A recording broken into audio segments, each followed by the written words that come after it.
If we can get started, it'll take us a minute to call the roll anyway. Okay. Welcome everyone to our new location. Hopefully we will have better audio quality here. So I'll read the meeting notice. Please be advised that there'll be a meeting of the Medford Comprehensive High School Building Committee held at the library at Medford High School or via remote participation. This meeting can be viewed live on Medford Public Schools YouTube channel or via Medford Community Media on your local cable channel, which is Comcast 9, 8, or 22, and Verizon 43, 45, or 47. The meeting will be recorded. Since the meeting will be held both in person and remotely, participants can call or log in using the meeting ID below, which is 969-093-50652. Okay, I will call the roll and we can get started. Jenny Graham here, Mayor Longo Kern. Present. Dr. Galusi. Present. Marta Cabral. Present. Libby Brown. Present. Marissa Desmond. Zoom. She said she'd be here. Be here. She saw me yesterday. Not on Zoom. Okay. Maria Dorsey. Present. Brian Hilliard. Present. Tracy Keene. Present. Emily Lazaro. Present. Nicole Morel is absent. Aaron Olapade is on his way. Luke Preisner. Present. Joan Bowen. Present. Ken Lord. Here. Bob Dickinson. He's here, he's on the remote. Let me just get him so he can talk.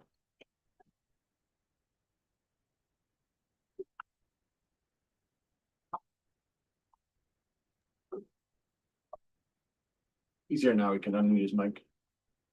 Bob, are you with us? Yes, I'm with you. I'm here. Hey, Bob. Fiona Maxwell. Good evening. Hey, Fiona. Hi. Is Will on tonight? He is home, he's not on. Okay. Chad Fallon. Present. Lori Hodgson. Present. John McLaughlin. Paul Rousseau is on his way. Philip Santos. And Lisa Miller.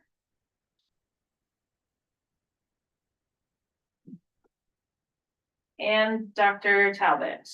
Here. Okay, so we have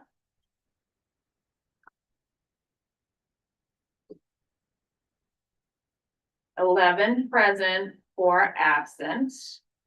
So we have a quorum. We can continue. Okay, first item on the agenda is approval of the September 15th, 2025 SBC meeting minutes. Is there a motion to approve? So moved. By Mayor Longo Kern. Is there a second? Second. Second by Maria Dorsey. I will call the roll. Jenny Graham, yes. Mayor Longo Kern. Yes. Dr. Galusi. Yes. Marta Cabral. Libby Brown. Yes. Marissa Desmond. Oh, she might be here, she's listed as Marissa on here, I didn't know. Oh, okay. Bring her in.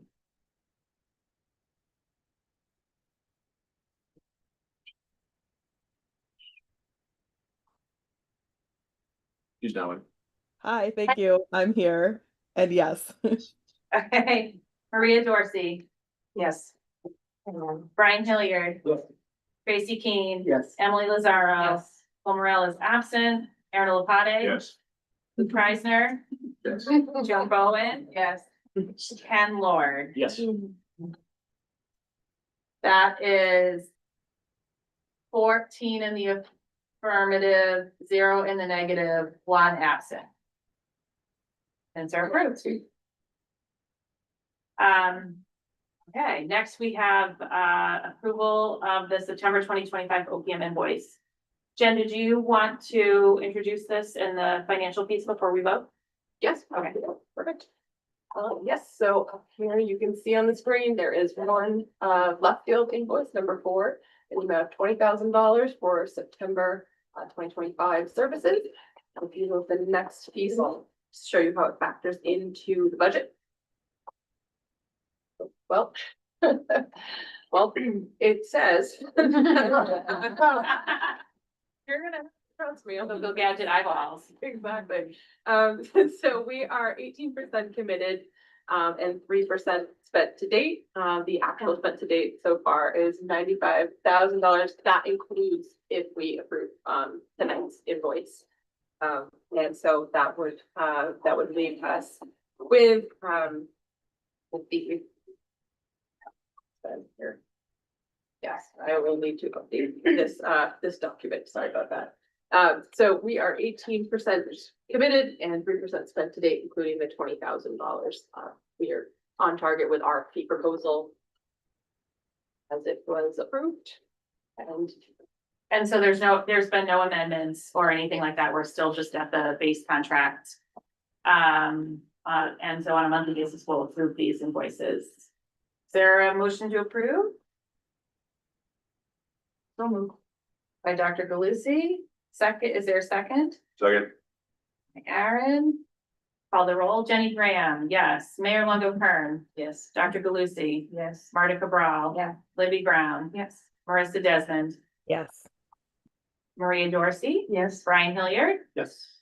Tracy Keane. Yes. Emily Lazaro. Yes. Nicole Morel is absent. Aaron Olapate. Yes. Lou Preisner. Yes. Joan Bowen. Yes. And Ken Lord. Yes. Okay, so the invoice is approved by a vote of 14 in the affirmative, 0 in the negative, 1 absent. Could just, sorry, make one more comment about this, when you do see it in your, on your own computers and the presentation, the total project budget on the left-hand side, those are the numbers that the MSBA had given to us, once the, designer contract is committed officially and approved. We will be working with the MSBA to align the budget line items so that everything, matches up to, what we've approved and committed. Great, thank you. We did meet with the left field team last week or the week before to just sort of hash out the invoice cycle payments that begin with us approving here. But then there's a whole series of steps that have to be taken. So we're working all of that out now when the invoice is few, because that won't last forever, but trying to make sure that we've got the right visibility for you all in this project budget update. So if there's anything that you want to be able to see in this project budget update, that you're not able to see when you can see it, please let me know, because we can work on evolving this to make sure it is meeting our needs. On to item number 4. The most of the meeting we're going to spend today talking about the designer selection panel, and I'm super excited that you all will get to meet the selected designer today, and they have a presentation to share with all of us about what happens next, what comes next, and all that good stuff. But I think Jen has a handful of slides just to frame what has been happening since our last meeting, so I will turn it over to you. Fantastic. So, since we last met, I think everyone remembers we went through the proposals that were submitted. 4 designers submitted proposals. We went into the first designer selection panel meeting, and the DSP members, as you probably remember, we had 3 local members, and the rest of the DSP had 13 members. So there was a 16-member board that met twice. The first time was to review all 4 proposals. In that first meeting, you can see on the screen how the full DSP ranked the 4 firms. AI3 and SMMA were tied for first place in that first meeting. Perkins and Will was next, so second, and DLR Group plus Jonathan Levy Architects was last. At the end of that meeting, the DSP voted to interview 3 firms at that following meeting, which is typical. And so in the second meeting, we had AI3, Perkins and Will, and SMMA were the interviews in that order, actually. And as noted here, the votes from that first meeting did not carry over. So this was a new vote from the DSP. They voted SMMA first, which is why you see them here tonight. AI3 second, and Perkins and Will last. And as noted on the bottom, contract negotiations are ongoing. Make sure everything aligns with our budget. And with that, I think we do have the SMMA team here tonight, and they have a presentation prepared to introduce themselves, review their work, and I will hand it over to them. That's all right. Would it be helpful if we all introduce ourselves briefly to the SMMA team now that we're at this portion of the meeting? Yeah. Wonderful. Yeah, it's good. So why don't we start here in the room? Actually, before we do that, our folks on Zoom, can you hear us okay? Is this Yes, an perfect. improvement? Perfect. Okay. Yes, we can. Amazing. Nice, good job, Ken. So many thanks to Ken for making this happen. So the accommodations are not nearly as modern as the bistro as I look at a hole in the ceiling. But it is a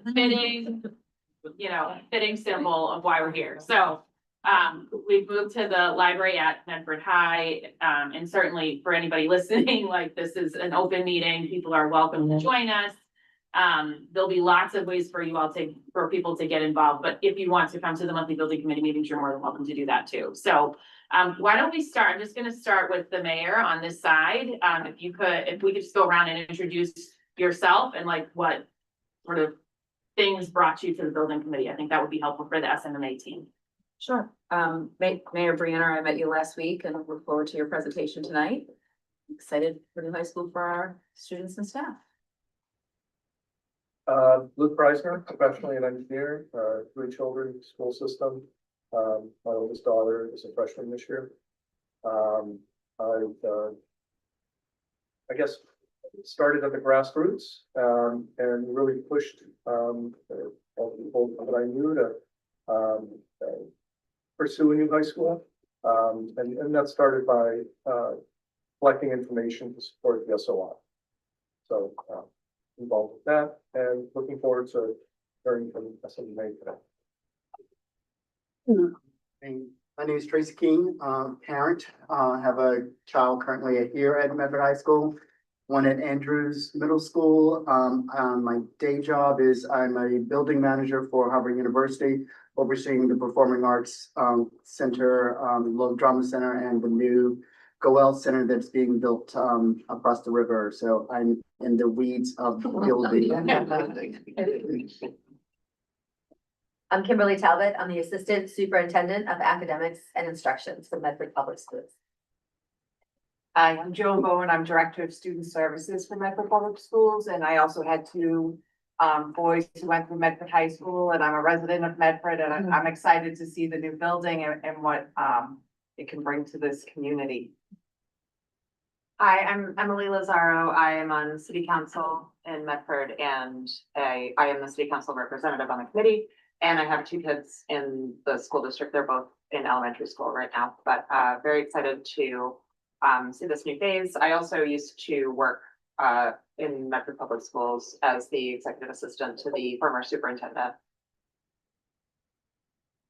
I am Libby Brown. I am an architect and also a parent of 2 kids in the public school system. They're also both in elementary school, so I expect they'll be going to this new high school. That's very exciting. But this is a very much a connection to my 2 worlds. So I'm very excited to be here, both as a parent and as a designer. I'm Brian Hilliard. Some of you may know me. Obviously, I have a vested interest in what happens here, primarily because our son is a junior in the engineering robotics system. And super excited because we're ready for an upgrade, but we know we're in good hands, so glad you guys are here. I'm Jenny Graham. I'm the vice chair of the school committee and the chair of building committee. I have 2 students in this building this year. One is with Brian's son in the vocational program with robotics. And my freshman doesn't know where he's going to land yet, but I have my suspicions. So, My name is Paul Rousseau. I'm secretary of the school committee, and I have 1 child who graduated earlier this year, And one that's graduating this coming year, so they made sure to let me know how displeased they are. To see this, I said, oh, you can come to the opening. They really were very excited. There you go. Five years, yeah. I'm Aaron Olapade. I'm a member of the school committee. I don't have any children in the school system yet, but I did graduate from Medford High in 2018. So I saw the ways in which the building and the faculty support students here. But I think at this point, we are now growing out of this building. We're ready for a bit of a change. So I'm really excited to be here and to see what you all have for us. So I'm just glad to be part of the process. I'm Maria Dorsey. I am the librarian here at Medford High. I've been with the Medford Public Schools libraries for 30 years. I've worked in all of the schools and I've seen all of the transitions. I've worked in the old schools. I was happy to be the first librarian to open the Brooks School, where I have a granddaughter in second grade there now. And then after working in that beautiful building, was sent here. And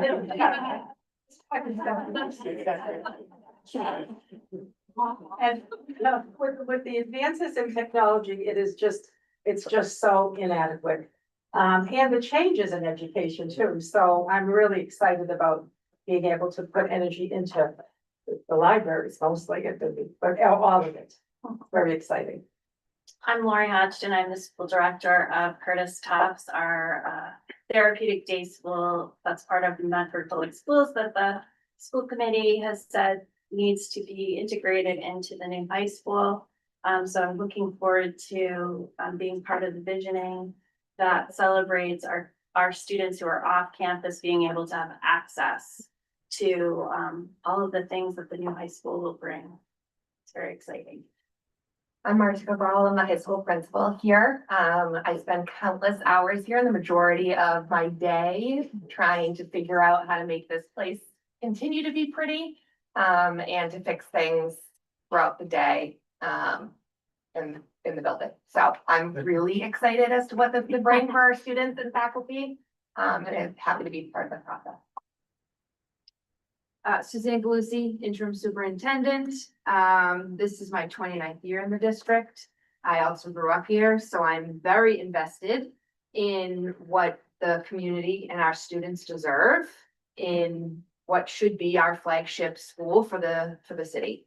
I think everyone has really said it perfectly. It's about time and it's really needed. We have educators and school leaders that have really done significant work to do as best they can with these current facilities and conditions. And I'm just so excited to be starting this work right now. It's very needed. I'm Ken Lord. I'm Chief Operations Officer, responsible for facilities, technology, and security. So I am keenly interested in this project. Start at the end of August. Marissa, did you want to introduce yourself? Sure. I am Marissa Desmond. I'm an architect. I also live in Medford and I have two kids. One is in first grade and then one still in preschool. So also very excited for this project and hoping that they'll get to go to the school. Bob, do you want to go next?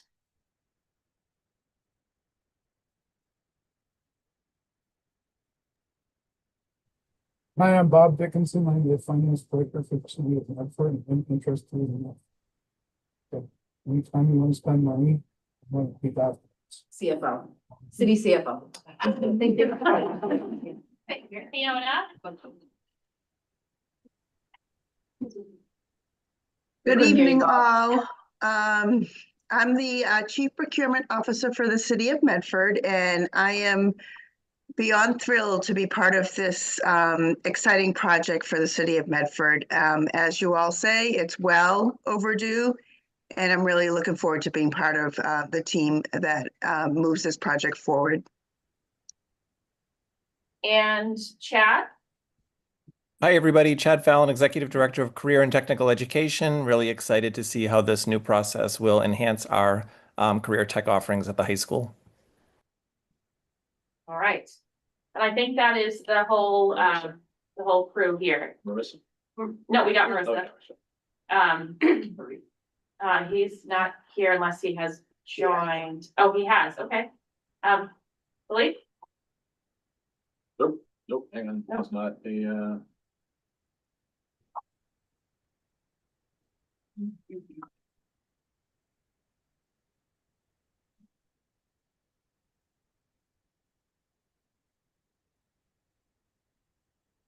There we go. Bill, speak now. Oh, here we go. Yeah, I was gonna say I don't have new control. Hi, everybody. I'm Phil Santos. I am a dad of two boys at the Brooks, and I'm excited for this project. I'm also a civil engineer, and I graduated from Medford High School in '06. So really interesting to see how things will change from what it was to what it'll be. All right, and I think that is everybody. So I will turn the mic over to SMMA team. Welcome. So we're obviously thrilled and excited to be here. We're going to take just a couple minutes and do some introductions as well, and I'll let Lorraine kick it off. We'll just go in the order that we have up the screen there. Good evening, everybody. I am Lorraine Pennigan. I am the chairman and CEO of SMMA. I have been there for 27 years and worked on K-12 school projects for 26 of those 27 years. So I'm thrilled that SMMA is here to support the city of Medford, and I'm here to support you and our team with whatever you need. My name is Matt Rice. I am going to be the principal in charge. I'm an architect by training. I do live in an adjacent community. I have a son that just went into college, and I have a daughter that just started high school. I will say that I've been coming to Medford High School for quite a few years for soccer games, and I have built into me already the understanding of the traffic challenges that exist. No need to go into any depth there. I have 90 Saturday. Hi, everyone. I have never met a more qualified and large building committee before. This is amazing. I am also an architect by training, although I feel like I am an idealist trapped in a pragmatist body. So therefore I'm a project manager in this case. I am also a mom of 3. I can't call them boys anymore, but young men, one of whom was a CTE beneficiary. So the ability to work on a comprehensive high school means the world to me. Hi, everybody. My name is Michael Pardick. I am an architect. I'm the director of design at SMA, and I'll be guiding our design team through the earliest stages and beyond for this project. I'm your neighbor. I live over in Malden with my wife. We're foster adoptive parents for the last 5 years. Got 2 great kids. One's in the Malden Public Schools, 2nd grader, and our 1st graders at the Manville Therapeutic School down in Boston. Excited to help shape this project with you all. Oh, Mike, yeah, that's me. Sorry, I was waiting for the next person. Hi, everyone. I'm Mike Perlow. I'm principal at MLP Integrated Design. It's an educational planning and consulting firm. Part of the work we do focuses on school building projects and supporting districts in the educational planning and programming efforts for that. And the other part of us, we do direct professional development and instructional practices and social emotional practices. I come to this work, this is my 8th year in educational planning work. Prior to that, I spent the first part of my professional career for the first 20 years as a classroom teacher and drama director. So I was excited to hear what you had to say over there. Everyone's talking about their children. I don't have a child yet. Hopefully that's coming next year. But I do have 2 rescue French bulldogs that I can. That's this 4:30 this morning. So thank you. I'm so passionate about education. That's why I stepped out of the classroom, because I feel like there's a bigger impact that we can make by looking at teaching, learning, and space. And you seem like a really excited group. So I'm super passionate and excited about working with you. So thank you. My name is Erin Prestilio. I am a civil engineer at SMMA. I've been at SMMA 18 years this fall. I've worked actually mostly on high schools. And one thing about me that you may not know is that I have come to appreciate and really love the permitting process. Not something that many say, but it's something that is really challenging and rewarding all at the same time. So I'm really excited to be here. I love working on teams at SMA to get schools done. Hi all, I'm Kate Tuke. I'm a landscape architect and principal with Agency Landscape and Planning or sub-consultants to SMMA. And I really love that Erin loves permitting because that makes the design of the site much easier and more fun when those logistics are covered. I have a background and a former career as a public educator in the Boston public school system. I was a math and science teacher for 8 years. And I brought that love to landscape architecture. So this project is a real sweet spot for me to blend youth and education with landscape in creating a great new school campus. And I am a Cambridge resident with 3 kids in the Cambridge public school system, so right nearby. Hi, everyone. I'm Emily Ehlers. I'm a mechanical engineer at SMA. I'm so excited to get to know Medford as a community. I live adjacently in Boston, and I'll be one of a whole engineering team that'll support this design. Good evening, I'm Martine Dion. I'm the Director of Sustainable Design at SMA. I've been with SMA for over 25 years. I was involved with the early initiatives in the state for green schools. I'm very familiar, and we'll talk a little bit about this later. And I'm also, and I think I've said that many times to my peers, I've lived in Medford for 12 years before getting married. Couldn't negotiate the measures. So I miss it, and I'm so happy to be here. I'm going to be looking forward to those meetings.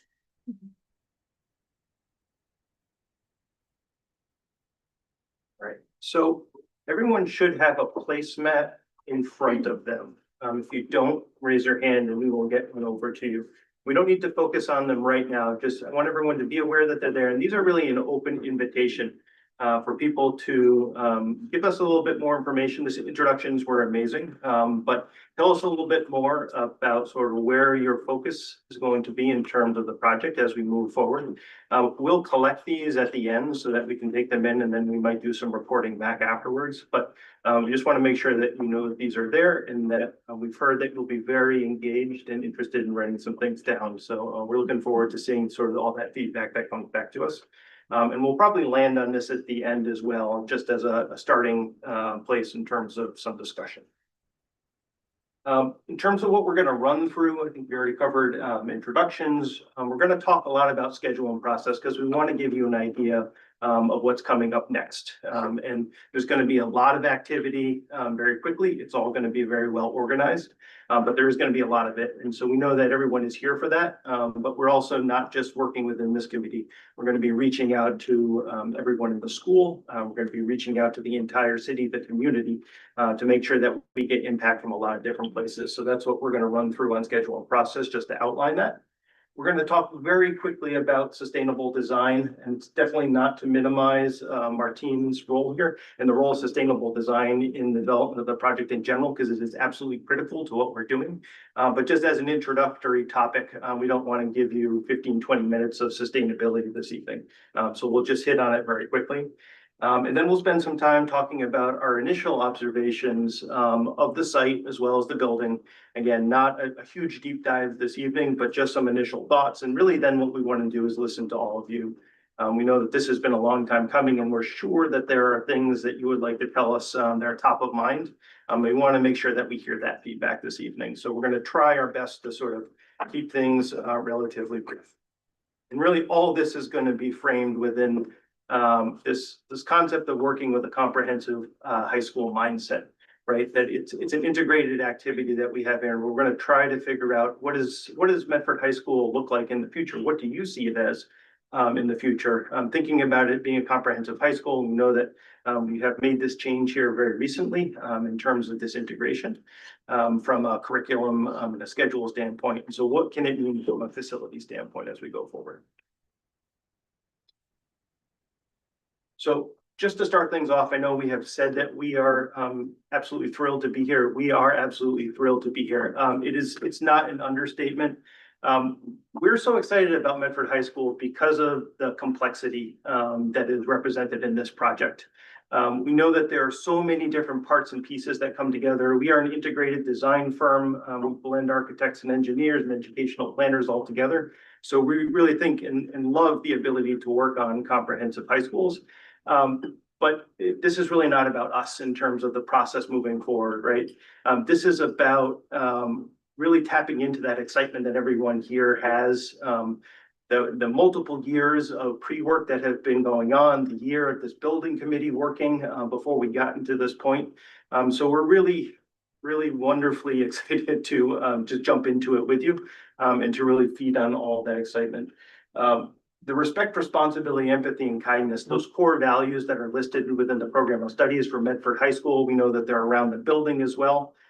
We really embrace those as well, and we'll embrace those through the process as we go forward. We're going to be using those as our North Star to come back to make sure that everything that we're doing is really framed within those values, because we really do think that those are the way that we want to be proceeding. And then lastly, I just want to say that the concept of thinking about Medford High School as a flagship for the district is something that's very important to us. So obviously the high school is the project, right? But there are so many pieces of the project that extend beyond the bounds of the high school itself, out into the alternative school, the Curtis Tufts program, out into, there's so many different, the preschool, the Kids Corner daycare. It really the ability to bring and elevate all of those programs together, and to think about what this building will mean as sort of a signpost for the rest of the district, really a beacon moving forward for the entire community. It's one of the wonderful things about this project. And then just a little bit about us again. We have deep local experience in terms of school design within New England in particular, Massachusetts in general. A lot of that experience is focused on MSBA high schools. You heard Aaron talk about it earlier. And we have actually designed 3 different comprehensive high schools over the course of the past 20 years. So we do have the expertise in this particular project type. And within those 3 comprehensive high schools, we have designed a total of 33 different CTE programs over a wide range. And those are all so interesting because they're all so different. Designing this type of building is like designing a small city because you have all different sorts of activities that have to happen and have to operate well within it. When we design schools, there really is no SMMA style that we're looking to bring to you. What we like to do, what we will always do, is find through discussion with yourselves, what does a new high school mean for Medford? What is the design of the school going to be? And we will work with you to evolve what that's going to be as we have those discussions. We did want to give a little bit of just a window, a glimpse into what can be using our Waltham High School project, which is recent, just to frame things. Because the existing building in Waltham was not too dissimilar from what you see here. I think this is a series of before and after images, and hopefully we didn't label it and you can tell which is the before and after image that we're aiming at.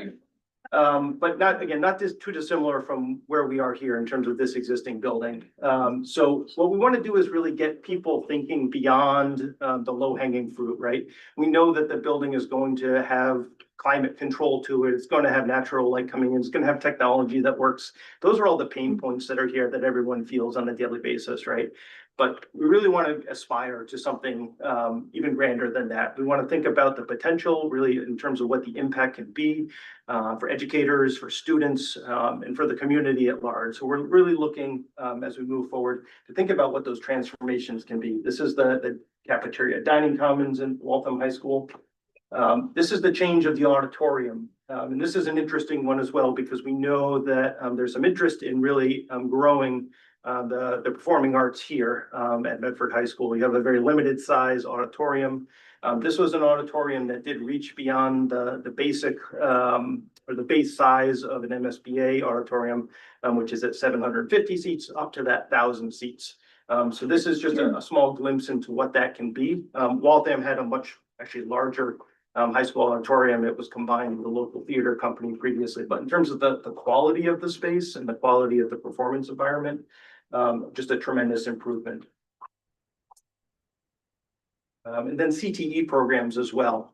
The CTE programs at Waltham High School actually were not anywhere near what you have for existing CTE programs here. They were all located in the basement of a single-story building, so they were adapted into that high school. So on the left-hand side, you see the before image of the carpentry program crammed into a tiny area. Had a wonderful wood floor, but other than that, it was a challenging space to work with. The focus on daylighting, having a double height space so they can build a double height mock-up house within that environment. Just truly transformative there, but also the placement of that space adjacent to the auditorium and the stage allows them to really engage in that stagecraft and try to create some interdisciplinary learning opportunities. Then lastly, the auto technology program as well at Waltham was an outbuilding. It was not connected to the rest of the high school itself. So students going out there really were ostracized in terms of their educational experience.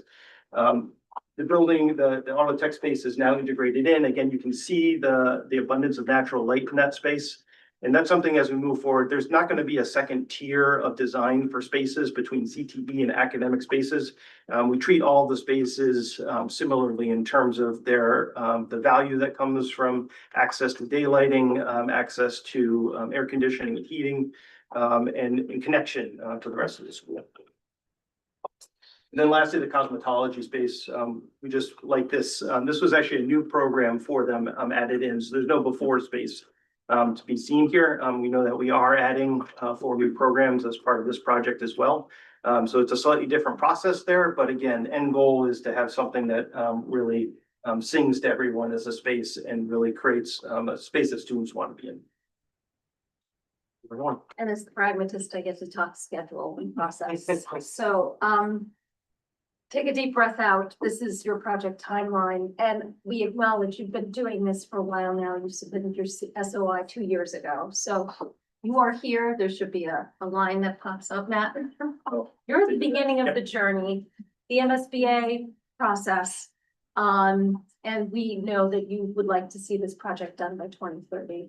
So it is, I edited the word from aggressive to ambitious, but this is an ambitious schedule and we're ready to go along with you and start right away.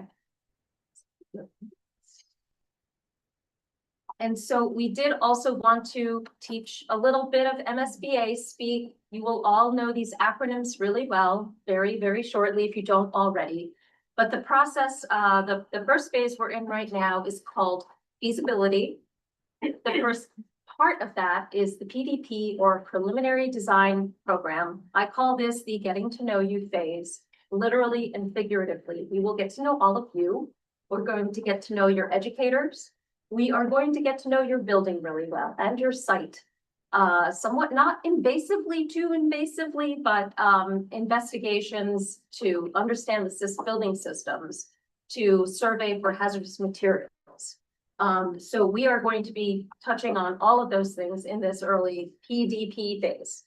And really the critical things we're trying to get to at the end of PDP, the educational program, which you've already started, but there is work that Mike will be doing to help inform and complete that roadmap for you from an educational standpoint. The space summary, which is, I think, the roadmap for the building program. How many classrooms, what size, how many CTE spaces, what type, all of that. That is doing that roadmap, that space summary correctly is going to really help you get the most from the MSBA funding process. I already touched on the evaluation of existing conditions inside and outside the site and the building. And during this phase, we're going to start to put forth options. The MSBA does require us to investigate what it will cost to bring this building up to code, not change a single space. It's a baseline number to understand what you would need to do to make it energy efficient and meet all current codes, make it accessible. What is that dollar value? We have to explore at least one addition renovation option, and we have to explore at least one all new option. So those 3, we have to, regardless how many options we show you, there will likely be many variants, especially not on the first one, but the ad reno and the all new. And yes, there are going to be a lot of meetings, and I will get to that in a second. So the second part of feasibility is the preferred schematic report, or PSR, and it pretty much is very self-descriptive. At the end of PSR, you've selected your option. You've evaluated it, you've established criteria for making this decision. Yes, probably cost will be one of them. Does it meet all of the educational programmatic needs? Does it fit well on the site? We will help develop criteria with you, and I think actually Left Field has done that to some degree with the sites that you looked at previously. So essentially at the end of PSR, you've got your preferred option. We've wrapped up the existing conditions. We know what we're working with.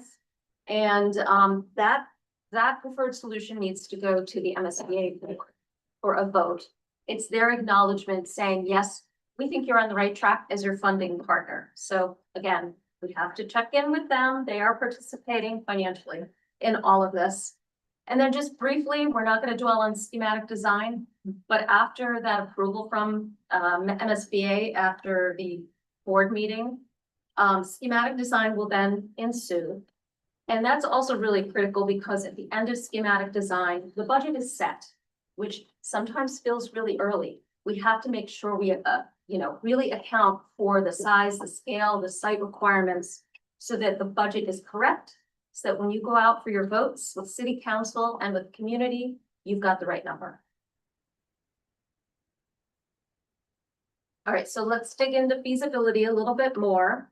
From the schedule, I think that Left Field had shown you most recently, they had shown PDP going into MSBA at the end of January. We're suggesting maybe pushing that into February for many reasons. One is all the things I just described that need to do both investigatively, meeting wise, holidays. The reality is we've got some big holidays towards the end of this year. And just to give a tiny bit of breathing room, overall, this will not affect the project timeline. So we are still on track to submit the preferred schematic report or PSR in June. That is a required date in order to make the August board meeting with the MSBA. That FAS we'll get into, I think, another time, but that is another milestone where the MSBA weighs in and says, they're going to ask you a bunch of questions about your preferred schematic. FAS is Facilities Assessment Subunit. I did Spell these out, yeah. Yeah. And if I could just add to that schedule shift, Left Field work with SMMA pretty closely to talk about, to make sure that that shift 1 month does not affect that submittal date of June 2026. And I think it gives us a little more room for the get to know you phase, as Helen mentioned, and will help inform a lot of the discussions that we'll be having during that PSR preferred schematic report phase. So we thought it was a really good move as well. And then just to zero in a little bit more on the PDP into PSR, but really the PDP, because all those meetings that I talked about, really they need to happen right now in this phase. And so they are of two flavors, we'll call them. There's the educational visioning piece that Mike will talk to more. And we keep saying educational, our educational planner, I did it again. Rosemary, who couldn't be here this evening, she said, just call it space programming, space planning. So those two things really need to get mapped out in PDP right now. So the visioning piece, and we're going to actually kick it off this Friday with a meeting with the educational leadership, and we'll define who that is as well, to really map out engagement opportunities, and that will include the educational leadership, the educators, those teachers, some students, and the community will be invited into those sessions. The space programming piece is really one-on-one meetings with each department rep. So we'll be meeting with the English department. We'll be meeting with, the special ed. We'll be meeting with each CTE. Exactly. So those are really focused, concentrated meetings over several days, wherein we can really confirm the space needs, adjacencies, et cetera, for each program. So the visioning informs your ed plan, which you've already started, and the programming phase informs that space summary, that document that I talked about, which is the the size and number of rooms. And Helen, just, I think for the rest of the committee, when we say we've already started the ed planning, that's because with left fields, the superintendent and her team have been working through a lot of the information that needs to be gathered and collected. So it's not necessarily like a community facing activity. It's really about what happens in the building day to day. So that work is well in hand and just about complete. So we're on our way from that perspective. So what does educational planning and visioning actually look like? From my perspective, being, formerly an educator, I really believe that there are so many integral and then interrelated components of education and all of the intersection points, the different components. We need to look at all of them separately and then together, because those will inform the greatest, most comprehensive holistic educational vision and then educational program that the district will create. So when we go through the visioning process, you'll see that we hit on all of these different components of education. We'll really start with who is an adolescent, a high schooler, who are they as a human being, as a student, as a community member, as people that are trying to figure out who they want to be as they move on outside of school. How that impacts teaching and learning that we put in place, how the learner, teaching and learning impact the learning environment, and then how the learning environment can push back and influence the teaching and the learning and the student.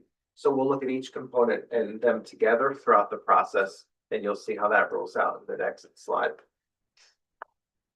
So what that looks like. So the approach, and this is in draft form because on Friday when we have our kickoff meeting, the approach that we have for this district will be different than every single district. As I say, every student in my class needed something different. Every district also needs something very different. So we work within this framework, but really we'll define what that is on Friday when we meet with leadership to really go through the vision plan so we can come up with a detailed plan.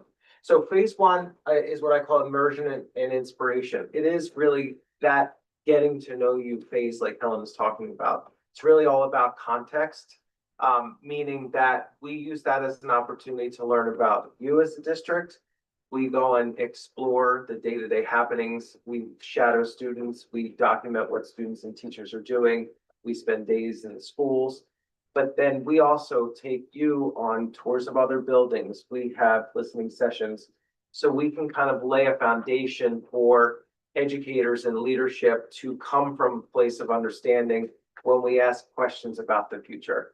Because so many educators make do with the little that they have. They make miracles happen. So when you ask teachers, even myself that does this work, when I was involved in a building project, I didn't know what I didn't know and how to come from a place of what could be. So we really spend time before we even get to the actual visioning sessions, building our capacity to understand you and your capacity to understand what could be. Then we move into phase two. Phase two is really where we will have these visioning sessions. There'll be large active and interactive sessions with a number of stakeholders, from educators, community members, parents, students, which I'll get into those stakeholders in a minute in the next slide. But really, it is that those sessions will unpack all of the items that you see here, going from academic and social emotional development of kids, what student life and school culture is. We'll pull back and say, what are the pinch points in the daily student's experience?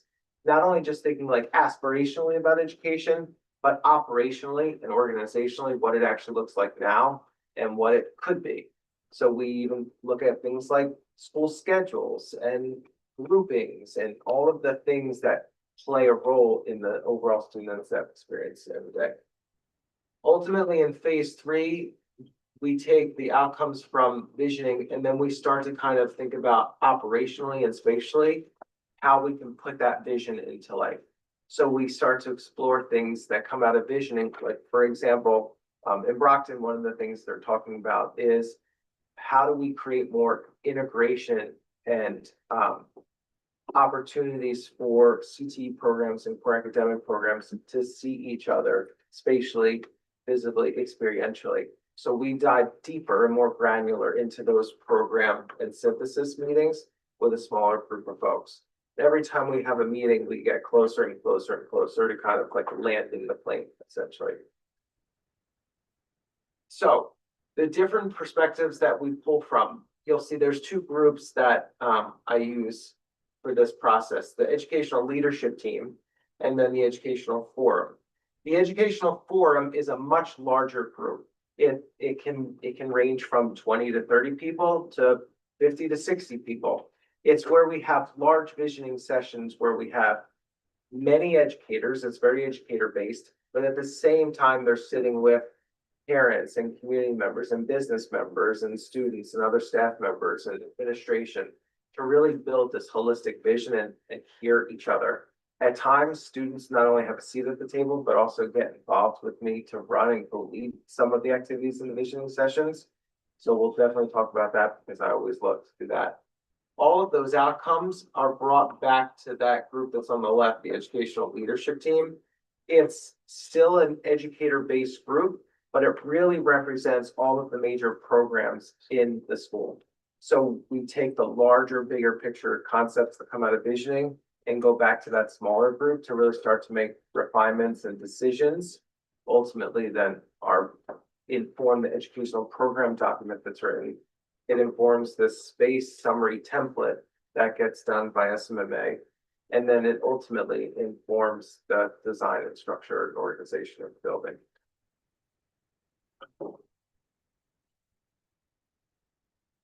Here are those meetings again. The visioning piece is represented by that top bar. We're having the kickoff with educational leadership on Friday. Happy Halloween. We will plot those points along that line in terms of where those visioning meetings will occur. That will be broader, more open to the community. And then below we've got the education program space programming meetings that we're hoping to cluster together in November. And Suzanne, we will work on schedule to make that happen. But that could be, several days of meetings. So a lot.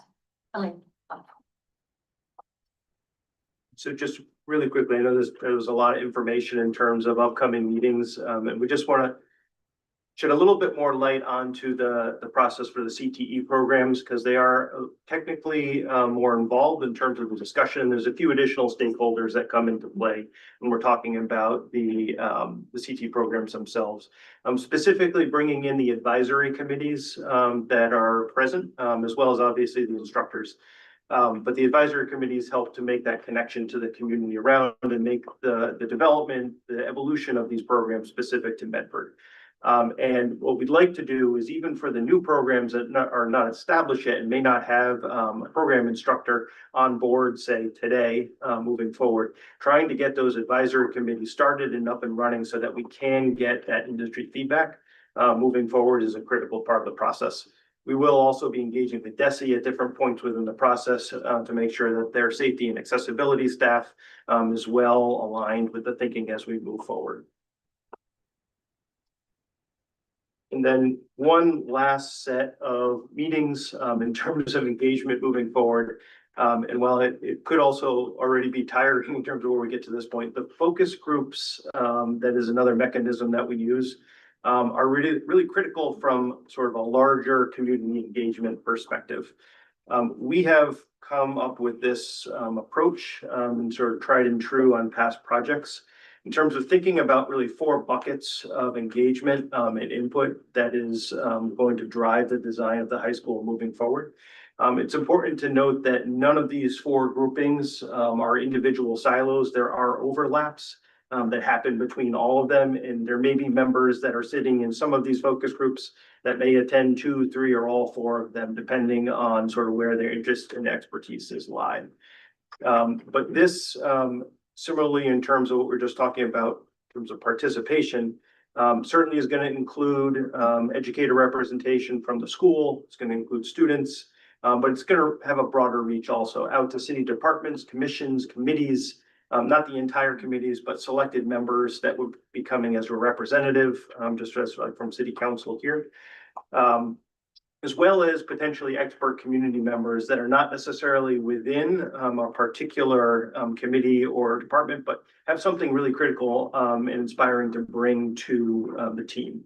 And that can range obviously between any of these groups in terms of what the actual role is. But this is really an opportunity to reach out beyond the school, beyond the district, and make sure that we're pulling in those voices that are really interested in helping to guide and shape the future of the high school. And just to sort of summarize this a little bit is to say, we're going to start with this in the school community. And then we're going to broaden out from there with all of these different mechanisms that we're going to use. And when Matt was talking about focus groups, going around the table, this means you. If one of those categories is one of your superpowers or something you might be interested in helping out with, definitely let us know about that. So in terms of sustainable design, sustainability, MSBA has a green school policy and they have specific requirements. That's all part of the process. They require the LEED Green Building Certification Standard. The school has to be compliant with the LEED Silver minimum. We will be definitely listening to your sitting down and looking at a goal of going beyond that, if that's something that is comfortable for you. We've done it for many communities to achieve gold, LEED Gold, which is the next level, always being mindful of your budget within this.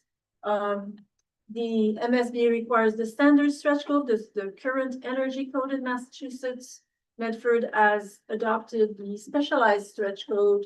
And that actually qualifies you for an additional set of reimbursements. So MSBA offers 4% additional reimbursement.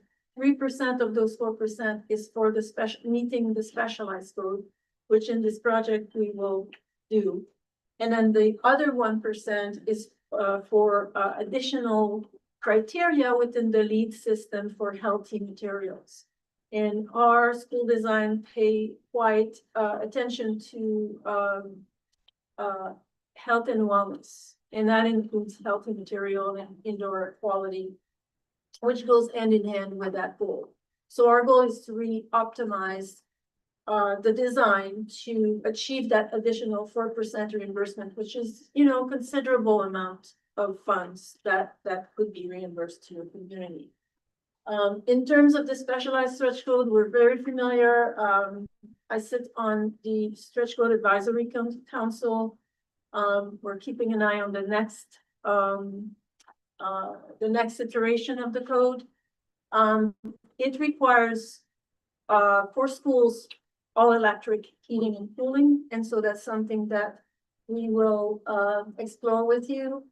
And then we are happy to explore net zero energy. The code does require some renewable energy readiness. We will discuss how and if you're interested in actually including installation of renewable energy. And we're very familiar with the code's pathways. So this code is, let's say, a step above the previous energy codes. And so we're looking forward to really help you understand what the options are between the performance pathway and the opportunity for the passive house pathway. We're working with TransSolar. So TransSolar will bring a level of expertise into the design discussion around sustainability. And then we're really looking forward, Matt mentioned the focus group, so we're looking forward to engage into a discussion with your community, which we know has, green committees and green constituents. And that's the focus group is the best place to have that conversation with your community. We understand you have sustainable design guidelines, so we're really looking forward to align your guidelines and with what this project can do and the requirements of this project for LEED and stretch code as well.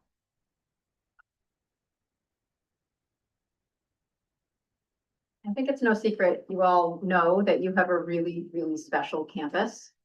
This is a site that's working hard for you every single day, year in, year out, all times of week, all times of day, the weekends, all times of year. First and foremost, as an academic center, a high school, with both the academic and technical programs, and also teaching life skills, social transitions, the arts, and high school sports. But it's also a place that attracts community members and regional interest from all over as a sports hub in the evenings and the weekends, as Matt shared. It's a place that's really active. And finally, it's a gateway to the Fells. This is one of the key trailheads to one of the region's most incredible natural areas and trail systems for urban kind of natural wild experiences. So this is a really incredible site. Over the next few minutes, we're going to share a few of our high-level observations with you all. We're going to begin to frame some questions that we'll start to look at together, but really, we hope that you see this as the start of a conversation with us. We've asked you on your placemats to share a little bit about your hearts and your heartburns. What do you really love about this site?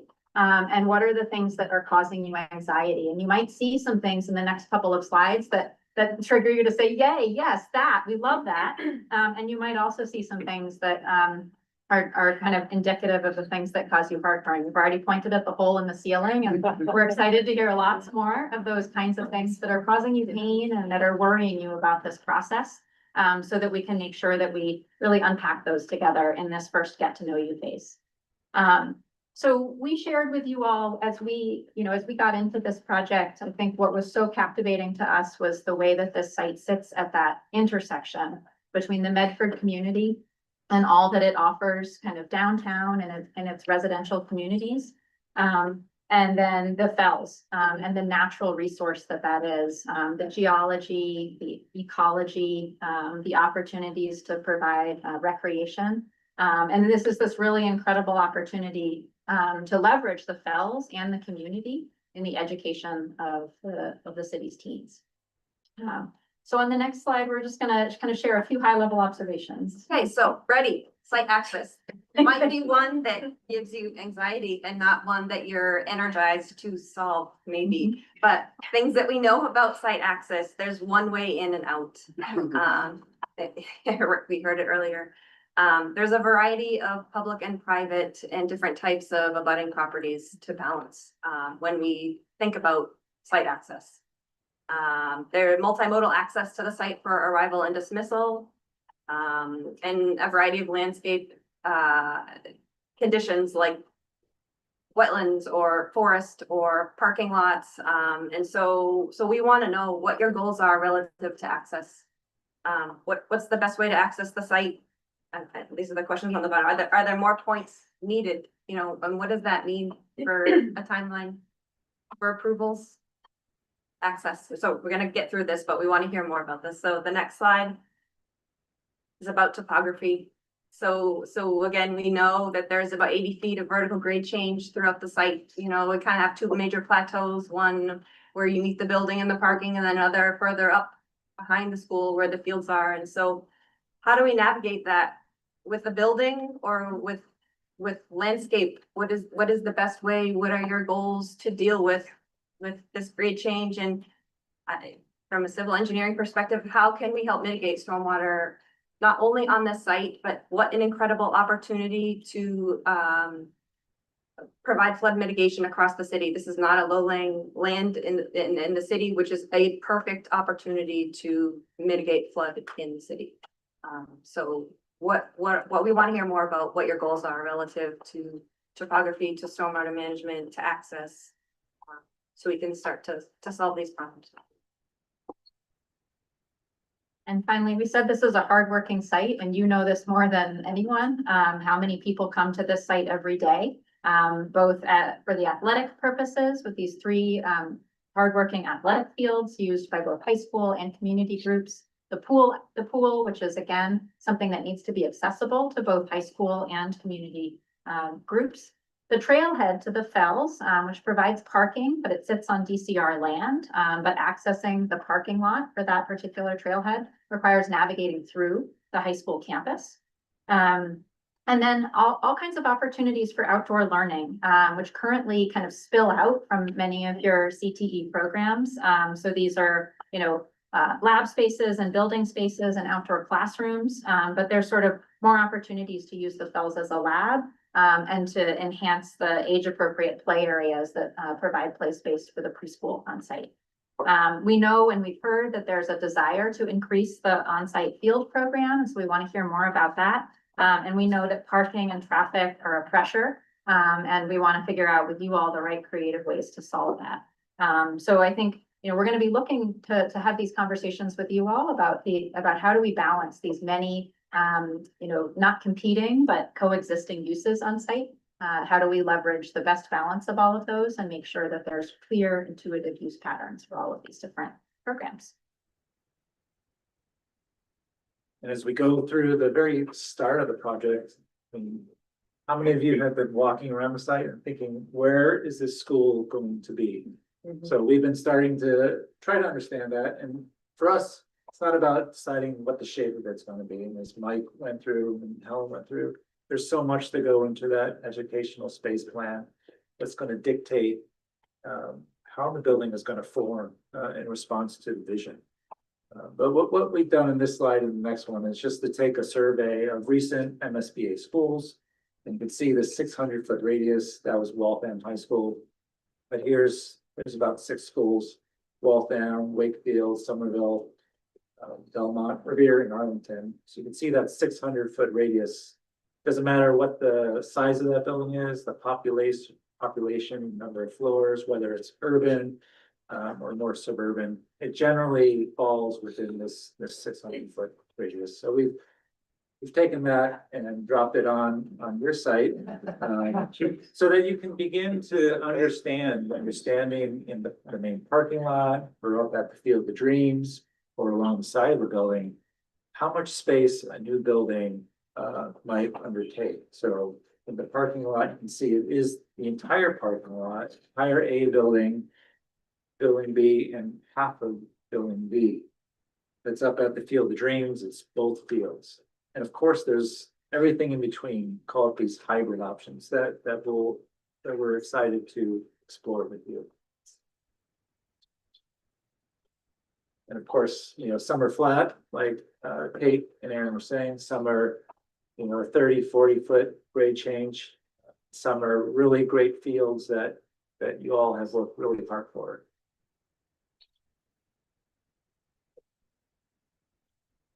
Just when we start to think about the building, again, part of the MSBA process, we have to evaluate code repair, we have to evaluate addition, renovation, and new construction options.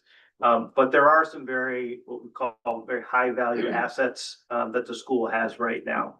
The gymnasium is a larger gymnasium than the MSBA will allow us to build new. So if we want to maintain the size of that gym, we have to think about renovating it, what that can be. And so that's one piece to consider as we move forward. They won't let us build it new and pay. We can build a gymnasium the size of a whole place. You will not be allowed to, no. Not even pay for it ourselves. They will max out paying for a new gymnasium at 18,000 square. Right, that's what I'm saying. Yeah. But if we do, we can make it as big as we want. We just have to pay for it. No, you can make it 18,000 square feet. They will not allow you to build something bigger. And the rationale from the MSBA perspective is they want to avoid the perception that they're funding sort of athletic, grandiose facilities. They want to be supporting athletic facilities that are in support of primarily physical education and sort of the school in general. And so that's why they put that cap in terms of what it is. It's one of their statutory limitations in terms of their ability of what they're willing to fund. I don't know if. Yeah, no, they have a very particular memo. It covers field houses and auditoriums. So they max out at the 1,000-seat auditorium. You can't even go bigger, even though they'll only reimburse to 750 seats. You can only max out for communities paid to 1,000. The same with the gym. They max out at 18,000, but they don't let you go bigger. If you have an existing gym that's bigger and you renovate it, they reimburse you up to 18,000 square feet of the cost of renovating it. So Winchester, for example, has a 27,000 square foot field house we renovated when we did that project. They prorated the cost of the renovation of that space, so they paid the 18,000. Winchester picked up the 9. But they will not let you build a field house. If you want a field house project, you'll build it on your own time at a different project. It will not be part of the Medford High School project. They are super clear. dreams are dead. No, well, No, no. up to 1,000 seats. I heard Up to 1,000 Theaters. seats. Well, it's like hundreds more than we have now. Exactly. Exactly. Okay. Alright, Yeah. is this why Akron decided to just give the finger to NSBA and? I think the point is, we can build whatever we want on our own time, but it would not be an MSBA overseen process involving this designer and this. This project. It costs a lot more to add it on later. Yes. That's why. It's Very thankful for the MSBA. Yes. Be from new. And we can run through those types of scenarios as we're doing cost estimates, if you want to understand, okay, what is that going to mean later on if we go forward? Because just from a due diligence standpoint and a community transparency perspective, people will probably want to understand that, but that MSBA contribution is really considerable in terms of making the project viable. And again, renovating the existing gymnasium that you have, I mean, it can, the functionality of it can be dramatically improved from what you have right now. We can tear down the entirety of the exterior walls, and the roof and sort of build around it. The definition of renovation is a very sort of flexible thing that we can evolve as we go through the process. But in terms of the size, they take a lot of pride in the fact that there has never been an MSBA funded, field house that has not been at least a partial renovation of a project. So that's just one of the guardrails that we have to understand as well. Sorry. No, it's fine. This is what we want. And we have a couple more slides. Actually, that might be our last slide. Yeah, so this is good. We want to get into the conversation on it, obviously. But just other high value assets that we've heard about, certainly the CTE shops in terms of the size of them is something that we're going to evaluate as we look at them. We have to go through that programming process. We're going to work with Director Fallon as well as the entire school community to understand what are the projected enrollments for each of the CTE programs, both the ones we have now as well as the ones we're adding. Because it's through those projected enrollments that we size each of those shop programs. In some cases, we might be able to get a shop that is as large or larger than what we have there, if that's what we're projecting students to be enrolled into. And it's all something that is subjective and that we can decide upon as a group. We'll have to present that to DESE, but there really isn't a lot of challenge to that. We just need to make sure that it reflects where the community is going in terms of supporting all the various different CTE programs. But if we want to keep some of those, that's one thing that we'll think about. We certainly have to worry about, just as we move forward, where do those programs go during a renovation? If we're renovating it, like if we're doing new construction as well, can we build a new CTE space before we tear down the old one until we move them over? If not, what are some, and we have strategies and experiences in terms of how we tackle that, but something to consider. And then lastly, the pool. So the pool is another sort of just interesting MSBA sort of funding mechanism in terms of how it works. We'll be allowed to renovate the pool in place if that's decided that wants to go forward. We know that there's been some dollars invested recently in terms of upgrading the pool. And so we have to be aware of that. And there's some renovations that are going on maybe right now to it as well. So just something to keep in mind there. If we do build a new pool building, the MSBA will allow us to do that, but it has to be a completely separated building from what we have to bring separate MEP services to it, like a heating plant. And it can be, so we've just under construction now in East Long Meadow, project where there was an existing pool. It's a brand new pool that's being built side by side there. It is connected with a vestibule, but it's essentially a separate building. So we have sort of a path that we can explain on that as well, just so we can understand a little bit more about the pool as we go forward. And that is, we said the last slide as we go forward. This is really just, again, a call back to the placemats that are in front of you, but we don't also want to short circuit the conversation that's here. I know already get the sense that there's some topics that have come up that people may want to talk a little bit more about. So we're happy to do that with the rest of the time that we have. Great, thank you all. Are there questions from the committee for the SMMA team? And Ken, will you keep your eyes peeled on the Zoom? Thank you.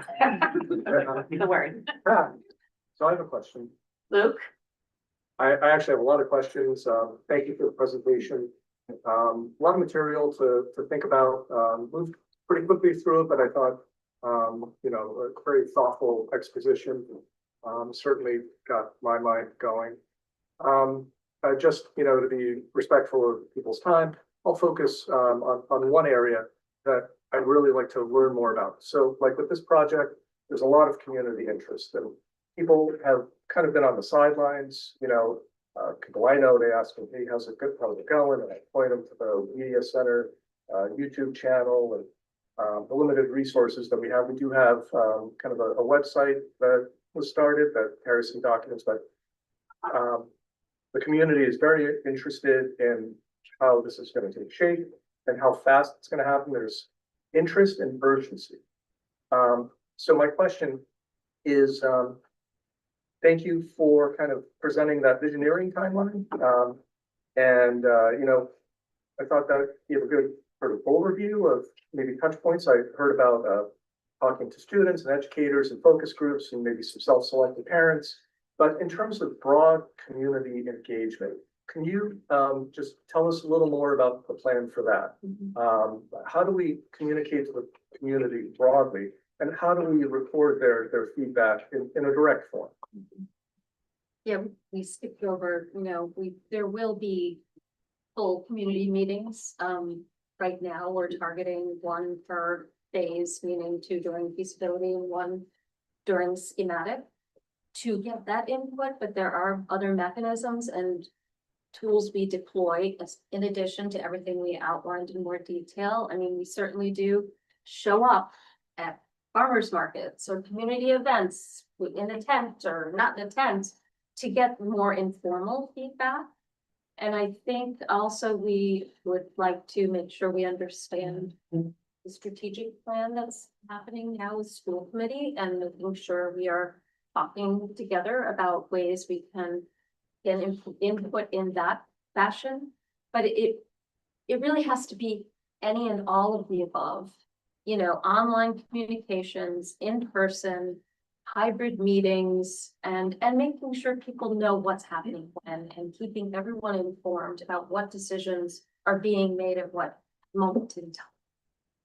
So some of that we will also rely on all of you to continue to do your own outreach with your people that are asking you about what's happening. But it really is all of those tools and all of those methods that we are going to have to use in order to make sure that people, when it comes time to vote, understand exactly what they're voting for. And not only that, have had an opportunity to express what their personal Absolutely. opinions are. Absolutely. Yep. It would help avoid blind spots, you know, Yep. kind of break up the huge thing. Yep, we are well versed in community meetings and no tomatoes, but you know, people do need to tell you how they feel about what they're seeing. And a lot of times people don't feel comfortable stepping up to a microphone or, you know, we use Mentimeter often in meetings where quieter folks, you know, may not want to get up to the microphone and say their piece. Surveys can also be used. But again, we're also going to rely on, the city has a very robust set of mechanisms and looking to you for advice on what is the best way to reach some of these groups that aren't going to necessarily show up, that we need to go to them. So Helen, if I can just add to that, when we have the kickoff with Mike and team on Friday, part of the goal there is to lay out this timeline so that we can broadly communicate upfront what that plan is and exactly where we are seeking input during that schedule, so that there's ample notice for people who want to participate in any variety of way with like a clear list of how to do that. And on top of that, there's a series of strategic planning conversations that'll be unfolding over the coming months about something bigger than just the high school, but for the entire district. And we've already talked about including this team in that conversation because there'll obviously be lots and lots of overlap. So the goal for these early sessions as we're planning is that we can lay out a clear pathway so that people understand how to participate when they want to at various stages. And then when we talk about like, when we get to a point of having designs, that's where we start talking about farmers markets and community events and all of those things. So that schedule will unfold a little bit later, but in these early phases, I think the goal is to be really clear about what those choices are and how people might want to get involved and what we're asking the community to do to participate. So that all is coming once we have the kickoff meeting. You envision another, oh, I'm sorry. Oh, I was just gonna, before you move on to another topic, I strongly suggested last week, and I know it will happen, we have two really good communications departments, one in the schools, one in the cities, so I think a meeting, especially after the contract signed, between all players in the communications realm will be important to make sure we're pushing out all these meetings, so nobody can say they didn't know about it. So your topic is dear to my heart, we're gonna make sure we do it right.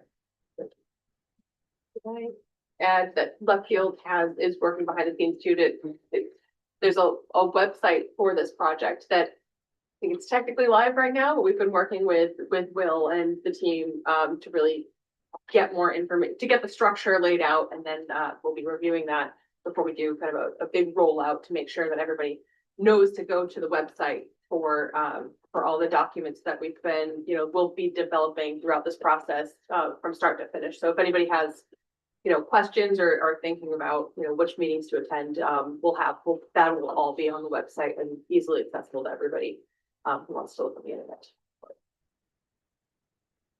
There are questions? Paul? Engagement opportunities when we did the superintendent search 7 years ago, 8 years ago, wherever it was, we had really quite a substantial outreach effort. But when you looked at the demographics, if we responded, you'd think everybody in Medford was very wealthy. Very well.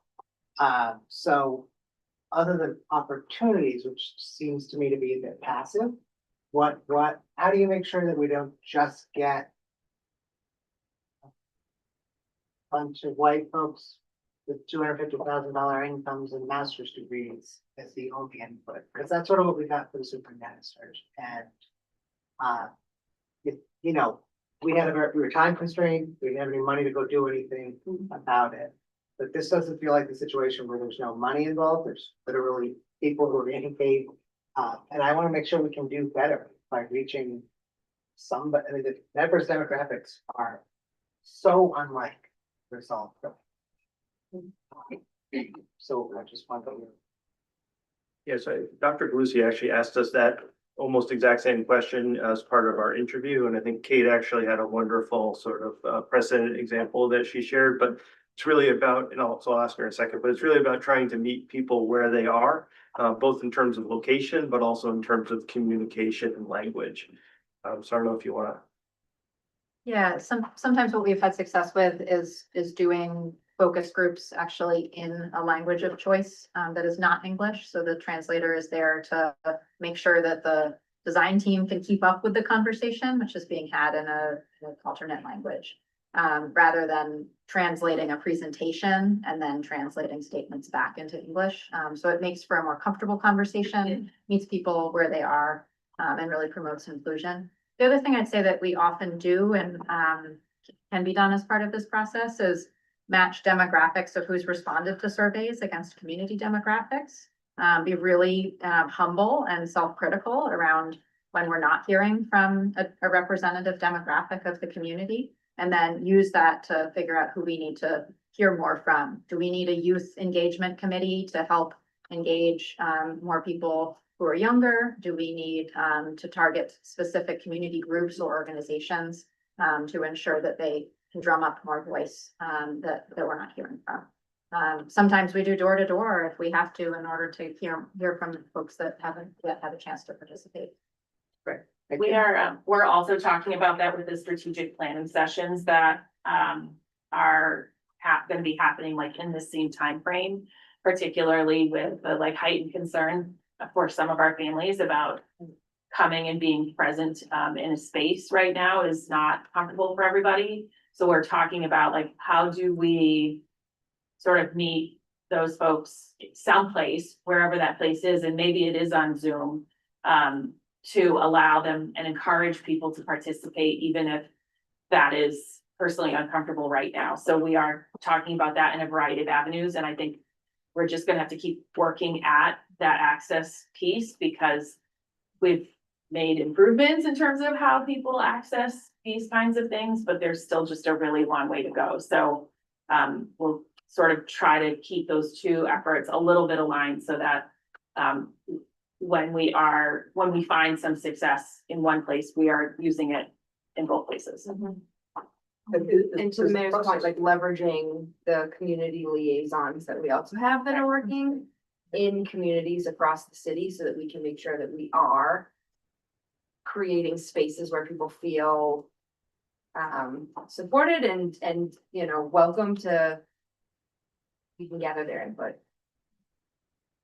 And is the process organized to ensure that, you know, an opportunity that has low barriers, that is accessible, that listens to a broad collection from the community, to collect that feedback before design options are created? Is the process organized that way, or is the sort of outreach after the fact? I think it's before, then also during. I mean, we're looking for the feedback from our community as well as this group as well. As those alternatives are put on the table, we start to understand challenges and opportunities associated with each one of them. I think that's when the feedback is critical. Probably not so much like after the fact. We should be hearing as we go along, just to make sure that we're keeping everybody up to speed and that we're being transparent in the process. Thank you. Ready? But developing the project budget, I just want to hear a little bit more, or you guys could talk about the process. I mean, I believe you have a cost estimator on your team, right? Is that?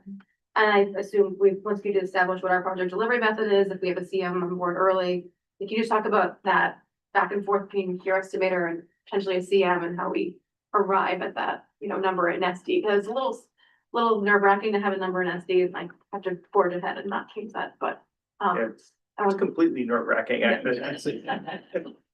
But it is also sort of how all the MSBA projects go forward. So it is and can be a successful process as we go through it. But it leverages a lot of historical data upfront from the cost estimator. And to start off with, even before we have the CM on board, Left Field has another estimator. So we run a process of parallel estimates that utilize the experience, sort of the cost, historical data that each of those estimators have.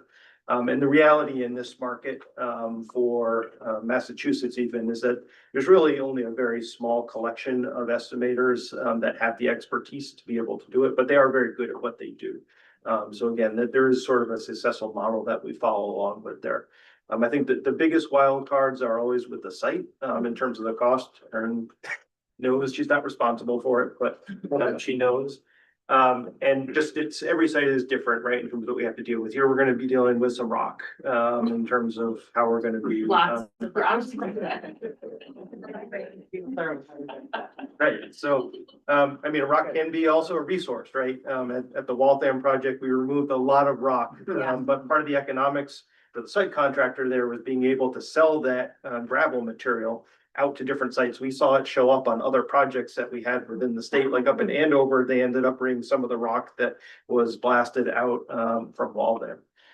So I think there's a lot of moving parts and pieces to it. It's going to start from sort of historical cost basis, and then it's going to get more specific and more detailed as we move along towards schematic design. And schematic design for an MSBA project is actually pretty well detailed in terms of both the drawings that have to be generated as well as specifications. And by that point, we'll have the input of the ECM as well from sort of a constructability standpoint, logistics, phasing, all that'll have to be wrapped in as we go. Yeah, well, they'll be on, I mean, I know we said that exactly how this is gonna work, but how soon do you guys, or do we not know yet when they would come on board and start giving input? So we typically do like to see them during schematic design. So one, they can inform the logistics of, as Matt said, and the schedule, and to run a cost estimate. So that the firm that is building the school has a lot of buy-in before that budget is set with the MSBA. So that is why we like to do that in that way. So it's the last few months of schematic design is usually when we would bring those in, and we'll have that conversation with this group on which delivery method you want to see. And, you know, we'll come to a decision with this group. So not the first, but in the SD. Yeah, cool. Other questions? Oh, Aaron? Yeah, thank you. I have a quick question. I know that, as you mentioned earlier, you know, with the way that we approach education here in the district, from my perspective at least, we really try to keep students in the district, regardless of their lived experience. We want them to feel like this is there's an opportunity here for them to learn what they need to know, you know, post-grad, whatever that may look like. And so when we talk about ADA compliance and a 508 compliance under the ADA umbrella, for example, for our moderate disability disabled students, and all the things that come with that, for example, are there people on the team or do you subcontract out when it comes to those compliance questions about like accessibility, physical spaces, what are life skill labs and things like that? How do we usually go about that? I know that that may be much later in the process, but I just want to kind of get a little bit better idea about that. Yeah, I mean, it's good to think about upfront, and I'll talk about sort of maybe the physical accessibility, and then maybe I'll hand it over to Mike to talk about sort of the educational accessibility as we move forward. So we do have an accessibility consultant on board to help guide and sort of provide oversight. But I wouldn't say it's not something that we just sort of look to the consultant, like, do this for us, make the building accessible. The building is going to be thought of from like a universal design perspective, really from day one. I mean, it's a challenge also, like with that 40 foot of grade or 80 feet from the sidewalk up. Like even that walkway that rises up to the building, making sure that students who are coming on bike or wheelchair or pedestrian can actually get up to the building itself. That's a tricky thing to do, right? And I guarantee that the grades out there right now are not conducive to providing access to the building.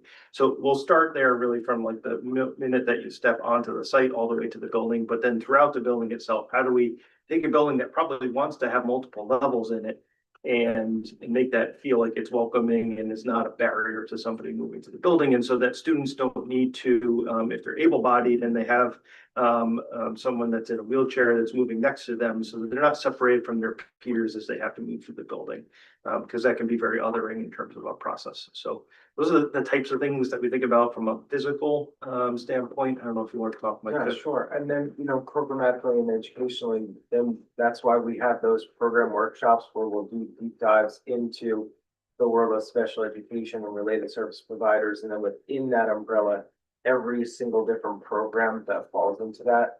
So we'll look at, you know, a life skills program. Are there students within the life skills program that are also medically fragile? What is their experience within the classroom spaces that they need? You know, making sure that the spaces are large enough and the bathrooms are large enough to have standards and to have push-in therapies and things like that. And then how do we even bring CT opportunities for students in special education programming? So it's an accessibility conversation, but an experiential conversation as well. So holistically, we're really supporting the whole child. Thank you so much. Yeah. If I could, can we have Adele fans on from left field as well? And not sure if she wanted to add any color. She was a special education director at one point. Yes. There she is. I can't turn on my video, it looks like, but you can hear my voice from beyond. I also, and I work very closely with Mike through this whole process. I was a director of student services, a director of special education. So I do keep my eye on this at all times. So I just wanted to let you know that I am sitting in those rooms as this is happening. Erica? Other questions from the committee? Luke? So I've got another question to kind of get at the urgency. I personally feel urgency to move this project as rapidly as feasible in a responsible way. You know, my oldest is a freshman, middle child, she's a 7th grader, and then my son's a 5th grader. And so I'm really hoping to have some, you know, overlap. There's a lot of people out there like me. There's a lot of people on this committee that are feeling the urgency too. So, you know, I know as this process unfolds, complexities kind of take over. There's a lot of statutory requirements. There's a lot of built into the process. But early on though, I wanted to ask about the PDP. So that's kind of where my question is. I saw some topic areas and, you know, the first thought I had was, well, there's a lot of overlap between, these particular, bullets, under the PDP banner, with, documents we've already produced. So my question is, have you had an opportunity to kind of fully admire, the work that we've put in? You know, what percentage of your solution does it represent? You have requirements levied to assemble PDP documents in a format and a form with content that's highly regulated. But I imagine it's not your first rodeo, and so you can look at you know, our profile, our questionnaires, our SOI, all the things that have been generated, and kind of get a you know a sense of well, this is like a 50% solution already or 70%. Have you had that opportunity to kind of admire what's been done, and possibly and have you exhausted any? Have you exhausted all the possibilities for accelerating the development of those PDP documents, just so that we can kind of get paperwork behind this? Well, take a first stab. The draft ed plan will be coming our way to admire and become familiar with. But some of the work that we're going to do as required part of the process will reflect that into that educational program. That is the district's document. And so it's great that you've made a great first start and edit. And this group narrowed down the sites. That would take time if we had multiple sites where we had to deploy, you know, all these resources and spread them out. So yes, thank you. We absolutely appreciate all of that free work that this group has done. But all of that, you know, factored in, we still have to become familiar with the building. We have to know the size of every single space so that we can map it, existing spaces to proposed spaces. We still have to do all the work that we have to do to know you, know your building, know your site. We have to do a site survey. It's a 30-acre site that can take up to 12 weeks.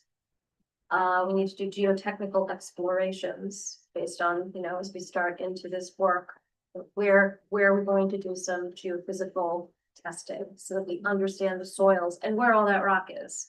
So all of that still has to happen and still be done.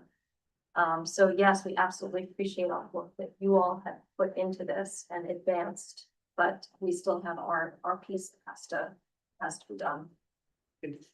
I think the message is we're all ears on any ways along the way so that you can help us in this slot. Yeah.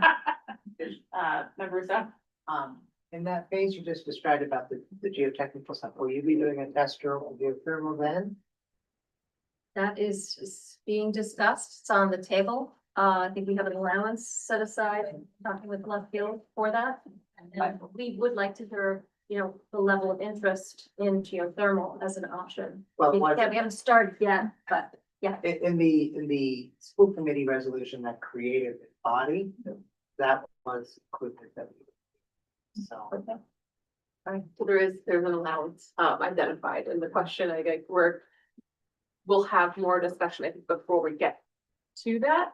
The question is, do we do that during this feasibility study to really narrow in on the cost of the geothermal for, you know, ahead of submitting to the MSBA and locking us into that budget? Or do we push too early right after a project is approved in design development, and whether or not we want to, you would have to pad the budget, I think, at that point a little bit earlier in order to do that. So in discussions, I think we are trying to keep that allowance on the table for feasibility study, as long as nothing else more higher priority comes up during feasibility.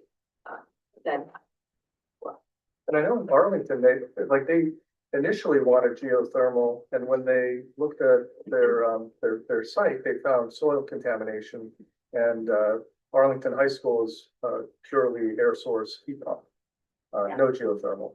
I don't know what the past history of this site is. I don't know if it was an old farm or ever treated as a dump. But you know, things would have to be investigated and measured before committing to the sunk cost of geothermal. For sure. Yeah, we probably will have many of the same challenges here that Arlington and the middle schools and we ran into that when we put the playground in at the Midland. Sort of hit those same contamination roadblocks that we had to navigate around. So yeah, I think figuring out like the timing of when we need to know that is really important. So that we can decide what to do next. Yeah, I mean, I was with Jen actually at which school was I at? Agawam, thank you. It was so far out there, so far away. The Agawam geothermal installation that's going in there now, and I asked these questions like, you know, if it's contaminated, and of course the geothermal people were like, "No, we've done that. That's fine." You know, but it's the stuff you pull out that's the problem. So. Well, actually, every site is so different. I mean, you can have a site, like, if there's a lot of rock here, the cost of drilling through it might actually be higher than the cost of drilling through soil. But you can, you know, we've done a test well on a site and we got 190 feet down and we hit what's called a bloody bluff. And so the rock just keeps fracturing and we can't keep the hole open. So then we got to case it 250 feet.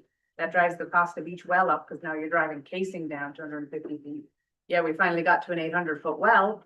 We got good results, but the increased capital cost to drill and case to 250 feet was more than what was originally planned. So that project had pursued full geothermal and they pulled back to 50-50 because of the increase in the capital cost. It's also a real estate issue, right? You've got to clear the land to drill the wells and have the wellheads drill. And so that takes time and money. And you know, I live in Waltham. I happen to work on the Waltham project. I know exactly how much rock we took out and how many days we blasted. I built every one of them during COVID when I was home. But you know, drilling through rock to put in geothermal wells has an increased capital cost. It's not the same as drilling through soil. So every site is different. You might think you have the perfect site until you do a test well. But it's really, that's why we said we're going to keep it in for now, because knowing in this phase, getting to your project budget, you want to know what it's going to cost you. You don't want to have too much money in that you don't get a support for a project. You don't want to have too little money in that you haven't got the money you need to build what you're hoping for. So that's why the PDP phase is so critical. Every single one of the testing that we have to do, whether it's hazmat, geothermal, geophysical, geotechnical, all goes into establishing that project budget and understanding the costs at a schematic design timeframe, which is so early in the project, but understanding what they're going to be when we're putting shovels in the ground. So it's really important. And so if you know, through the process, you end up saying, yeah, we really want to pursue this, you have to do the test well. You absolutely have to do the test well. You have to do the conductivity testing. You have to know what you're going to get for heat gain out of it. Because you don't know how many wells you need. You don't know how deep you can get. You don't even know if you can drill one well. So it's super critical. I think I saw a hand on Zoom. She lowered it. It was Erica. Erica, did you have a question? Or did we answer your question? Just put your hand in the air if you still have a question. Hi, can you hear me? Did someone take that? There she is. Hi.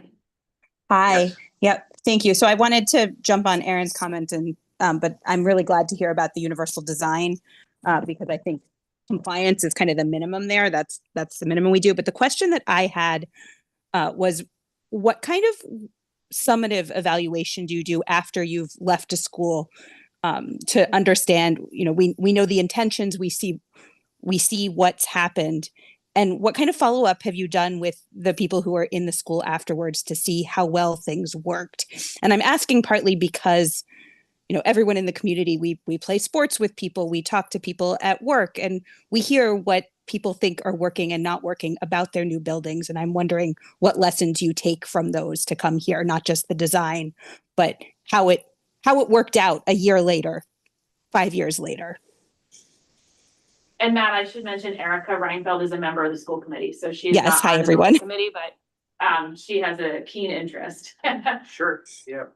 So this is what people refer to as post-occupancy evaluation, or just another fun acronym is POE, right? So sometimes we just abbreviate it to save ourselves the airspace. And I think there are two different types of POE that we usually engage in. There's one that is on the performance side of things. So that's something that like Martine could probably give us a 10-minute description of all the various things that we go back to understand whether the buildings are performing from an energy perspective, moving forward from electrical standpoints, from HVAC system standpoint, plumbing, everything across the spectrum in terms of the MEP systems. But I think, Erica, what you may be asking about also is sort of the educational or sort of programmatic POE. To understand how things move forward. And I think that happens at a lot of different levels. Like in my house, because my son did start at the Somerville High School the first year it was built and all the way through. My daughter is there now. I get a lot of feedback from a POE perspective at like a dinner table every night as to like, Dad, why did you design the high school this way, and particular aspects of it as well. So I get that feedback on a very regular basis, but we also do it on a more formal process moving forward.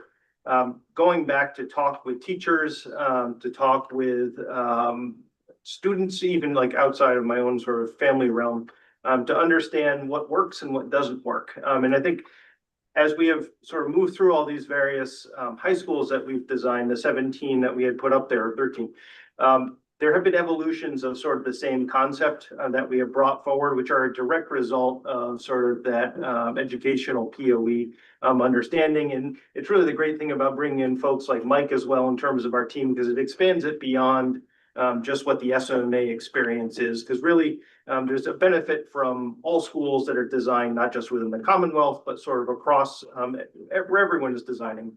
The MSBA has a wonderful program, sort of a new module that they've added at the end of the process that we have participated in. I think our Templeton Elementary School as well as Somerville High School have participated in that relatively new program that has just come on within, I think, like the past 2 years.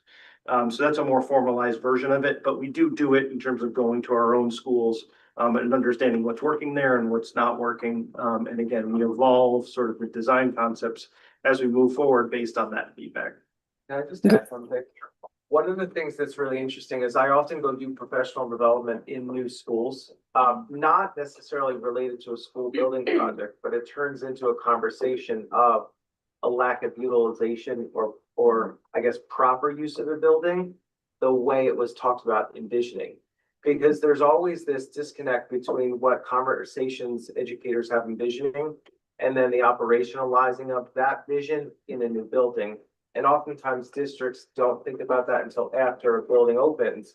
And so teachers are coming with 20 years of experience in a siloed space, and they're not thinking about collaborative practice. So project spaces and extended learning spaces literally get filled with furniture or microwaves or things that, because it becomes just a teacher lunch area. So the sooner the district can start thinking about what the educational program looks like as in an operational lens, and start that process now and build teachers' capacity as we go. I embed that work in the visioning session so we can lead down that path, but the district could definitely benefit from doing that work as well. We'll chat about that. I will also say, we've done a bit of touring of buildings around the area, both like as a building committee and then over the summer, inviting teachers to join us. And we were at one building and the person giving us a tour sort of said, like, we have to stop fighting this building. Like, we can't win this fight. Like, we have to change.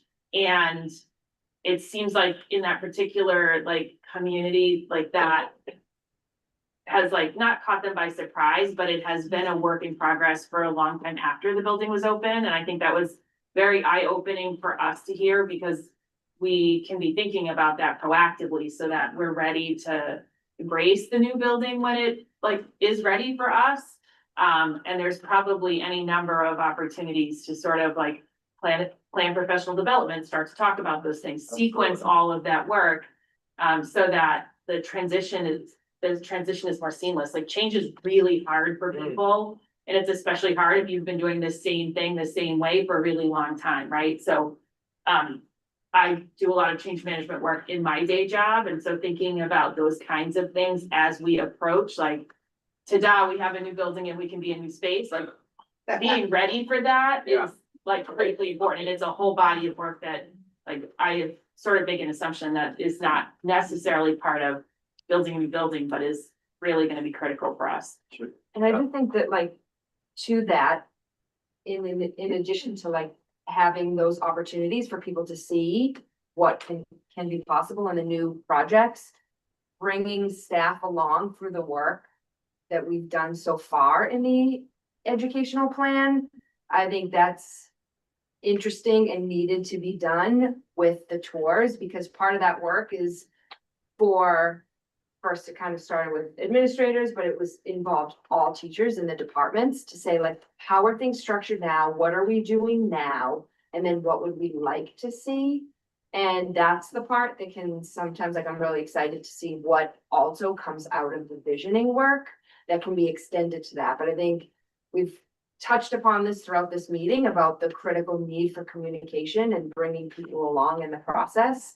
And I think I can see through this process, that part of that, people feeling like they're informed a little bit and part of the process is really helpful. But seeing it in action, and we did have people participate in the summer, but knowing that that's also going to be part of the work to have more opportunities for tours, I think will be really helpful. You know, I remember that interaction very vividly, because it was about how the culture of the student body and the culture of staff, like they don't have to transform, but the space was designed where like there were these like round things where kids could like sit in them, and there were a window, and there were these spaces outside of classrooms with chairs that they could hang out in. But staff didn't want kids hanging out in the halls. So you know, it's like the staff has to culturally change. The kids, I think, are more willing to just start using those spaces. Yeah, I can't remember the problem. I could say that as an educator, right? But yeah, so I mean, I think that when we're deciding what this is all gonna look like, we're gonna hopefully not just reproduce our culture that we have now, recognizing that there's a lot of opportunities for culture, where it's, you know, like our halls here, it's like as a school committee member, it's not a week goes by where we're not hearing some complaints about bathrooms and all these other things that, what, was it Arlington that did essentially the no doors? Yes. Airport. The airport bath. Yes.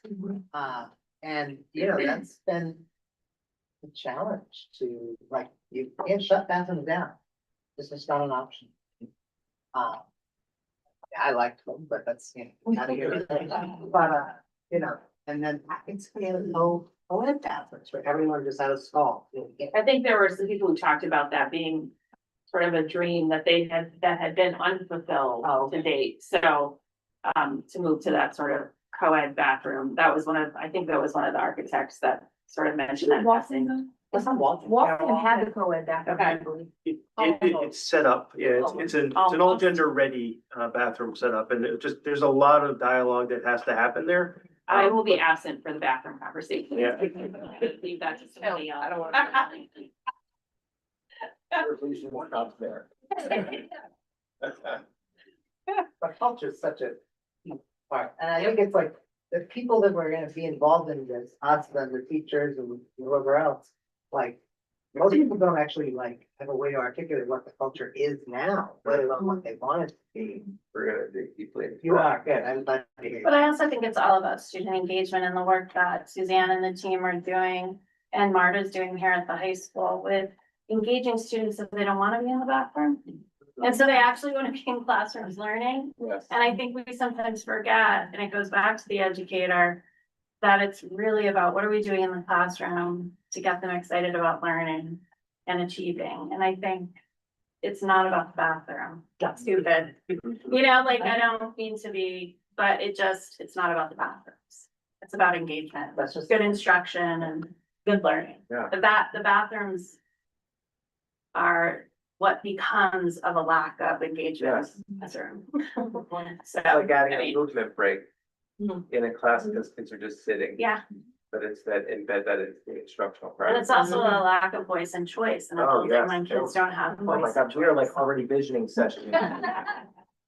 Okay, well, 8:27 folks. I'm just saying, it really isn't about the bathrooms. No, but in all seriousness, like, this is the kind of conversation that I think this like collective committee wants to be having, both like, how do we move fast? How do we include everybody? But also, how do we think forward for the things that are like bigger than just the building around how this is going to be, Within how that we will really transform, right? Like, how will we really transform the student experience here, I think is what is exciting to everybody in different ways. I'm not excited about talking about the bathrooms personally, but somebody will be, I promise. It'll be absolutely. Sort of a running joke that the school committee talks about the bathrooms like way too much, and we look forward to the day we don't have to do that anymore. So, I think this was very helpful. Are there any last questions from anybody? Okay. Thank you, team, for joining us, all of you. And is there a motion to adjourn? By Emily, seconded by Libby. Okay, I will call the roll. Jenny Graham, yes. Mayor Longo Kern. Yes. Dr. Galusi. Yes. Marta Cabral. Yes. Libby Brown. Libby? Yes. Yes. Sorry, I said Desmond. Yes. I'm Maria Dorothy. Yes. Brian Hilliard. Yes. Tracy Keane. Yes. Emily Lazaro. Bill Morel is absent. Aaron Lopate. Yes. Luke Preisner. Yes. Joan Bowen. Yes. And Ken Moore. Yes. 14 in the affirmative, 0 in the negative. Meeting is adjourned. Thank you.